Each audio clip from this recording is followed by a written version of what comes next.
Hello everyone, selamat datang di AG Invest where everyone will learn to be a great investor. Oke teman-teman, akankah agro menuju ke harga 2.200? Dan di video hari ini saya juga akan membahas sedikit tentang strategi saham IPO Mas B, BMHS, dan juga UVCR. Jadi jangan sampai ketinggalan ya, nonton video sampai habis. Nah teman-teman, pertama-tama saya akan menginformasikan bahwa pendaftaran grup premium AG Invest telah dibuka ya. Saya akan cantumkan formulir pendaftarannya di kolom deskripsi di bawah. Nah bagi teman-teman juga yang ingin bertanya seputar grup premium AG Invest, bisa hubungin kami di Telegram @AG_Invest_Admin. Oke? I hope to see you guys soon. Nah teman-teman juga yang ingin melakukan akses eksklusif konten AG Invest, seperti konsultasi porto, watchlist saham, kopi saham, ataupun stock screener, bisa ke traktir.id/aginvest ya. Bagi teman-teman yang juga ingin mensupport channel AG Invest, bisa ke traktir.id/aginvest. Jangan lupa untuk cek Instagram kami juga, oke? Nah teman-teman, pertama-tama kita akan menginformasikan bahwa happy cuan dulu ya buat di agro. Bagi teman-teman semua yang sudah mengikuti AG Invest, pasti sudah mendapatkan cuan yang cukup signifikan. Apalagi hari ini, di mana agro di tanggal 30 Juni ada kenaikan sebesar 14,41%. Happy cuan for everybody. Nah, sekarang coba kita lihat dari sisi year to date-nya. Grafiknya agro ini memang sedikit kelihatannya berbahaya ya. Kalau kita lihat, mereka sudah menembus all time high dan sekarang berada di harga 1.945. Nah, ada beberapa investor mungkin bertanya, akankah agro mencapai 2.000 atau 2.000 saatnya taking profit, atau bahkan agro bisa mencapai ke 2.500 atau bahkan 3.000. Nah, kita coba analisa dulu ya. Pertama-tama kita harus kembali melihat broker summary-nya ya. Kita melihat bahwa agro ini apakah diakumulasi oleh bandar atau sudah didistribusikan nih? Kita coba perhatikan. Nah, kalau kita lihat hari ini KZ melakukan full buy ya, artinya mereka hanya melakukan pembelian, tidak berjualan sama sekali sebesar 41,2 miliar. Nah, kalau kita bandingin top 5-nya ya, KZ, BKYB, CC, dan DX, kita compare dengan top 5 sell-nya, ini kita melihat bahwa bandar masih melakukan akumulasi ya. Nah, hanya saja kalau saya lihat bahwa di agro ini memang timpang ini sudah tidak terlalu jauh, artinya jumlah akumulasi dan distribusinya tidak gap terlalu besar lagi ya, dimana kita melihat bahwa yang berjualan di agro juga cukup banyak. Nah, sekarang kuncinya adalah besok. Kalau bagi teman-teman yang sudah mempunyai agro, mungkin boleh melakukan partial TP di 2.000 ya untuk mengamankan profit. Tetapi bagi teman-teman yang belum mempunyai agro bagaimana? Besok harus diperhatikan. Jika di harga 2.000 ternyata ada bandar yang melakukan akumulasi lagi ya, misalnya ada broker yang full buy seperti KZ begini, nah maka teman-teman boleh cukup aman untuk mempertimbangkan belanja walaupun harganya sudah mencapai 2.000. Nah, akan tetapi kalau misalnya di 2.000 itu ternyata justru bandar-bandar melakukan distribusi atau taking profit, sedangkan yang mengambil adalah para retail, nah maka teman-teman harus berhati-hati untuk mengambil agro ya. Mungkin tunggu koreksi dulu baru melakukan pembelian, oke? Nah, sekarang kita lihat bagaimana dari sisi asing. Kalau justru dari asing ini masih sangat bagus ya teman-teman, lihat ya, asing masih tetap melakukan pembelian sebesar 49, miliar hari ini, dan kita lihat mereka strict ya, artinya beli terus, hanya satu kali berjualan. Nah, jadi secara asing ini agro juga sangat menarik, di mana asing terlihat masih sangat agresif dalam melakukan pembelanjaan di agro. Nah, sekarang berikutnya ya teman-teman, saya akan menginformasikan bahwa tentang PPKM darurat ya. Mungkin teman-teman bisa baca ini. Judulnya adalah Jokowi akui PPKM darurat akan diberlakukan dan berikut bocorannya. Nah, ini adalah dari Tribun News. Teman-teman nanti bisa Google sendiri ya. Jadi Pak Jokowi mengakui akan berlakukan PPKM darurat, namun tidak menyebutkan kapan diberlakukan kebijakan untuk meredam pandemi COVID-19 itu. Nah, informasi nih yang diperoleh oleh Tribun, PPKM darurat ini kemungkinan diberlakukan tanggal 2 atau tanggal 3 Juli. Nah, ini sekarang kan di saat video ini dibuat adalah tanggal 30 Juni. Jadi dalam waktu 1 atau 2 hari ke depan, jika memang ini terkonfirmasi bahwa kalau memang PPKM darurat akan dilaksanakan, pasti akan pemberitahuan secara ofisial. Nah, jika misalnya teman-teman, kalau PPKM darurat ini dilakukan, apa sih yang akan terjadi ya dengan IHSG dan bagaimana strategi kita? Nah, ini saya akan menginformasikan sedikit strategi kita bagaimana. Jadi COVID is going crazy ya teman-teman. Tahu bahwa di Pulau Jawa itu memang COVID sangat mengerikan, sudah zona merah, banyak banget rumah sakit yang mulai penuh ya. Mungkin teman-teman ada saudara yang terkena COVID juga kesulitan mencari rumah sakit untuk dirawat. Nah, Sekarang kalau dari sisi investasi kita harus bagaimana ya teman-teman. Nah ada beberapa saham yang kembali lagi saya harus sebutkan, yaitu dari sektor kesehatan ya. Kalau pertama-tama dari rumah sakit ada saham apa yang perlu kita atau layak untuk kita perhatikan? Ada Mika, ada Healthcare, Sem, Silo, dan Seraj.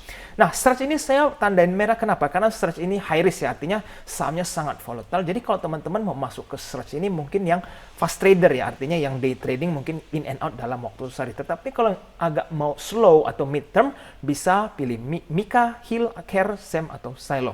Nah, kalau saya pribadi, saya akan lebih cenderung ke Mika ya, karena dari segi harganya cukup aman dan memang performance Mika itu sangat oke, apalagi karena COVID yang merajalela seperti ini. Nah, berikutnya ada PRDA, DGNS, dan BMHS. Nah, BMHS ini yang akan IPO ya.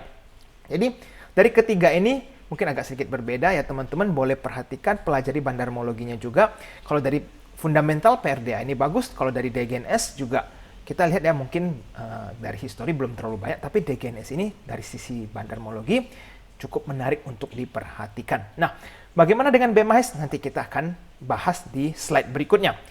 Berikutnya ada IRA, INAF, dan KF. Teman-teman tahu ya trio ini di mana paling suka digoreng oleh bandar. Nah, apakah ketiga ini masih layak untuk diperhatikan?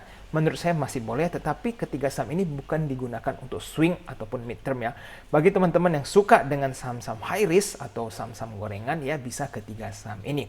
Tetapi kalau dari ketiga ini yang paling tidak saham gorengan ya, atau kategori yang paling bukan goreng adalah IRA. Kenapa? Karena IRA ini mungkin fundamentalnya akan semakin baik, performance mereka akan baik karena mereka berhubungan dengan jarum suntik, cukup fokus ya.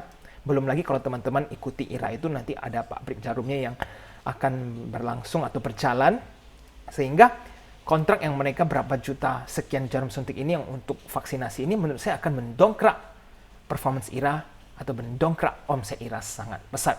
Nah, jadi teman-teman boleh perhatikan yang during COVID ini, saham-saham inilah yang cukup menarik untuk diperhatikan. Karena kalau bukan COVID, kapan lagi bandar-bandar bisa menggunakan momentum untuk menggoreng saham-saham atau memarkup saham-saham farmasi atau kesehatan ya teman-teman. Oke, berikutnya saya akan membahas sedikit tentang tiga saham ini ya, MASBE, yaitu yang saham baru IPO. Mungkin teman-teman yang menonton ini sudah ada yang mendapatkan MASBE atau bahkan mau mencoba beli tetapi sudah terlanjur arah. Nah, bagi teman-teman yang bingung untuk membeli saham IPO ini bagaimana, segera kunjungi eIPO ya, karena kalau sekarang teman-teman masih belum punya eIPO, mungkin itu teman-teman harus segera pertimbangan untuk buat akun lalu daftarkan diri ya. Karena bikin eIPO ini akunnya sangat gampang, tinggal klik-klik daftar di internet, selesai, dan teman-teman berkesempatan untuk beli saham-saham IPO. Nah, sekarang kita lihat MASBE ini di hari pertama langsung arah ya. Kita lihat langsung di HK Bandar dan sahamnya arah. Nah, apakah kita sudah jualan? Nah, kalau saya pribadi saya tidak menjualnya karena ada kemungkinan bahwa besok masih bisa rally ya.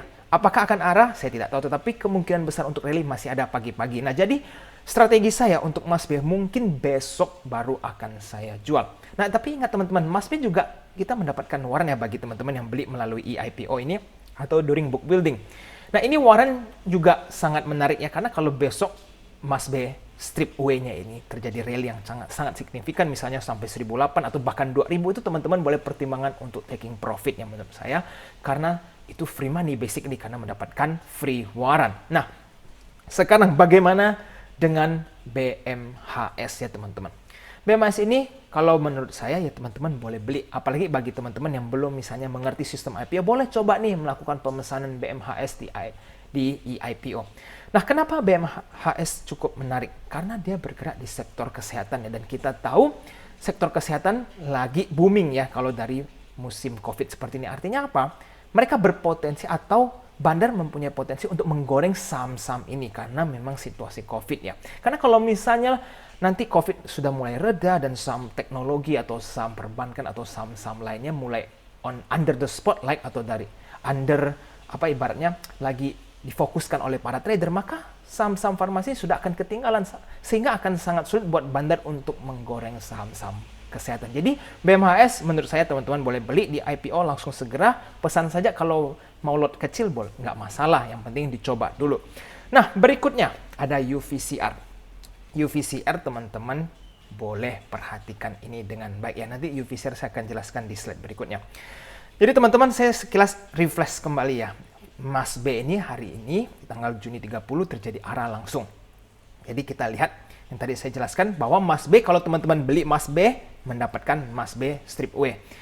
Nah, sekarang kita coba lihat dari sisi bandarmologinya dulu. MASBE ini yang akum siapa sih bandarnya? Ada AZ dan YB ya. Kita lihat AZ dan YB ini belanja cukup besar ya, di mana kita lihat 2,4 M dan 2 miliar. Kalau kita compare dengan net sale-nya bagaimana? Ada SQ dan ES. Nah, sekarang pertanyaan adalah, apakah selisih mereka sangat besar? Menurut saya tidak ya. Artinya apa? Bandar mengakumulasi MASBE ini tidak terlalu besar. Artinya ada kemungkinan besok kalau misalnya force jualannya begitu besar, maka MASBE bisa saja tidak menjadi arah lagi atau arah kedua. Nah, teman-teman perlu perhatikan. Jadi kalau seumpamanya besok nih ya, broker AZ dan YB ini malah justru berjualan dan tidak ada bandar lain yang meng-HK sama MASBE, maka teman-teman sudah saatnya melakukan taking profit.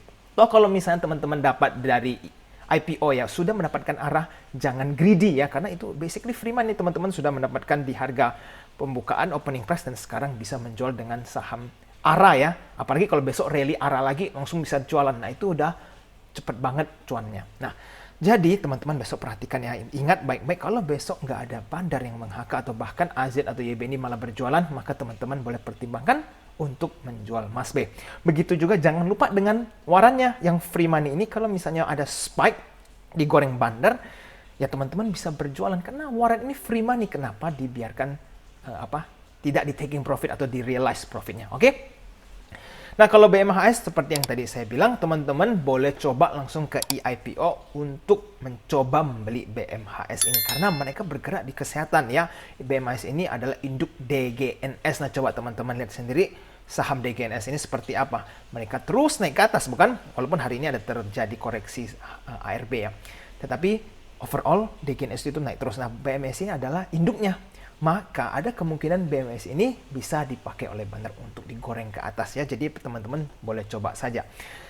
Sekarang UVCR. Nah, UVCR ini menurut saya teman-teman boleh sangat layak untuk dicoba beli ya. Kenapa? Karena pertama-tama UVCR ini kan bergerak dengan voucher dan mereka itu tergolong sektor teknologi. Teman-teman tahu sendiri kan sektor teknologi ini digoreng seperti apa oleh para bandar. Nah, apalagi satu lembarnya ini murah banget, harganya range-nya antara 100 sampai 130. Jadi dengan modal kecil, saham UVCR ini bisa digoreng dengan gampang. Artinya bandar-bandar ini yang kalau big capital bisa menggoreng UVCR ini gampang banget. Nah, jadi tunggu apa lagi kalau teman-teman yang belum mempunyai atau mencoba ya membeli saham eIPO, bisa segera lakukan di eIPO. Jadi jumlah berapa sih yang harus dipesan? Ya kalau teman-teman ragu misalnya ya, agak ragu-ragu apakah UVCR ini bisa ARB hari pertama atau bagaimana, ya belinya lot kecil saja, mencoba, tidak ada salahnya, bukan? Nah, sekarang saya ingin mengingatkan satu hal lagi ya teman-teman, saham ARKI, yaitu di mana saham ini baru saja IPO tetapi anti climax ya, di mana hari pertama baru mau rally tiba-tiba sudah kembali ke harga 750 harga openingnya. Nah, tetapi teman-teman saya ingat jangan sampai luput ya teman-teman. ARKI ini diam-diam diakumulasi oleh AZAI ya. Kita lihat sebelumnya ada MG yang mengakumulasi, tetapi kita lihat MG ada berjualan sedikit ya hari ini. Tapi yang kita perlu perhatikan adalah AZ ini. AZ mengakumulasinya cukup besar, 12,7 miliar. Sedangkan kalau kita lihat top 5 net buy dengan top 5 net sell, terjadi timpang yang cukup besar. Nah, jadi teman-teman, kalau misalnya besok ARKI ini mulai lanjut diakumulasi oleh bandar, misalkan bandar lain ataupun bahkan AZ yang lanjut beli, ya teman-teman boleh ride the wave with them ya, atau mengikuti saja cuan bersama bandar. Nah, tetapi kalau ARKI ini masih tiba-tiba dijual nih oleh AZAI atau bahkan ada bandar lain yang berjualan di saham ARKI, ya tunggu dulu, siapa tahu ARKI ini bisa koreksi lagi, mungkin ke harga 720 atau ke 700. Nah, tetapi menurut saya beberapa hari terakhir ini memang ada bandar-bandar yang mulai mengakumulasi ARKI, jadi layak untuk diperhatikan ke depannya ya teman-teman. Oke, sekarang saya akan memperlihatkan sedikit eIPO. Mungkin banyak teman-teman yang masih belum familiar, saya akan langsung ke website eIPO, oke? Nah, teman-teman, ini adalah eIPO, diperhatikan ya. Ini adalah halaman utamanya, home. Sekarang bagaimana caranya untuk beli ya BMHS ini seperti apa? Sebenarnya gampang banget. Kita bisa langsung ke more info, kita klik. Nah, kan tampilannya seperti ini. Bagi teman-teman yang mau cek, bisa klik download di sini ya, prospektusnya dibaca, terserah, ini pasti banyak banget. Nah, teman-teman boleh membacanya sebelum melakukan pembelian. Nah, tetapi kalau sudah membacanya dan sudah mantep ya, bisa ke place order. Nah, place order ini teman-teman nanti bisa pilih sekuritasnya apa, lalu masukin jumlah harganya, kan ini sudah di fix 340, masukin quantity, oke? Lalu teman-teman bisa langsung send, oke? Jadi sebenarnya simple banget kan? Kita kembali lagi ya ke home. Saya tunjukin supaya teman-teman yang belum pernah coba beli ini jangan sampai ketinggalan, karena sudah banyak orang juga sudah mulai membuka atau mendaftarkan diri di IPO untuk beli saham-saham IPO. Ingat ya, ke more info, lalu place order. Udah sesederhana itu. Masukin quantity lot-nya dan klik OK. Nanti akan di-send OTP ke HP Anda, masukin kode, sudah selesai. Tinggal tunggu nanti sekuritasnya sekuritasnya verify ya. Kalau memang oke, dananya ada, maka teman-teman akan dapat. Ingat, selalu siapkan dana di RDN-nya ya. Jangan sampai teman-teman pesan sampai contoh nih, lotnya besar. Begini. Wah, saya mau pesan 100.000 lot sampai sebanyak ini. Tetapi dana teman-teman nggak ada nih di RDN. Nanti kalau tiba-tiba pas didistribusikan, teman-teman dapat misalnya setengahnya nih, 1M lebih, lalu dananya nggak ada. Itu nanti teman-teman kena margin ya. Kalau kena margin ini bahaya sekali, karena teman-teman ibaratnya hitung per hari ya kena bunga. Jadi jangan sampai teman-teman pesan barang di IPO tetapi nggak ada dana di RDN-nya. Oke? Baik. Jadi teman-teman, videonya kira-kira, nah teman-teman, saya sudah memperlihatkan ya, IPO itu sangat sederhana. Jadi teman-teman bisa langsung coba, langsung praktek ya. Ada BMHS, ada juga UVCR. Nah, bagi para investor yang nonton juga bisa tulis komen di bawah ya, kira-kira ada saham apa atau ada topik apa yang ingin dibahas. Siapa tahu bisa terpilih untuk menjadi topik selanjutnya. Oke? Nah, bagi teman-teman yang belum follow Instagram AG Invest, bisa segera ya join di aginvest.official. Di situ bisa mendapatkan quick update serta melihat testimoni yang sudah bergabung dengan grup premium AG Invest. Oke, teman-teman, sampai di sini dulu ya video hari ini. Jika teman-teman merasa bermanfaat, jangan lupa untuk tekan tombol like-nya dan subscribe channel AG Invest supaya tidak ketinggalan dengan informasi terbaru seputar saham. Oke, sampai jumpa di video selanjutnya. I'll see you again next time. Bye-bye.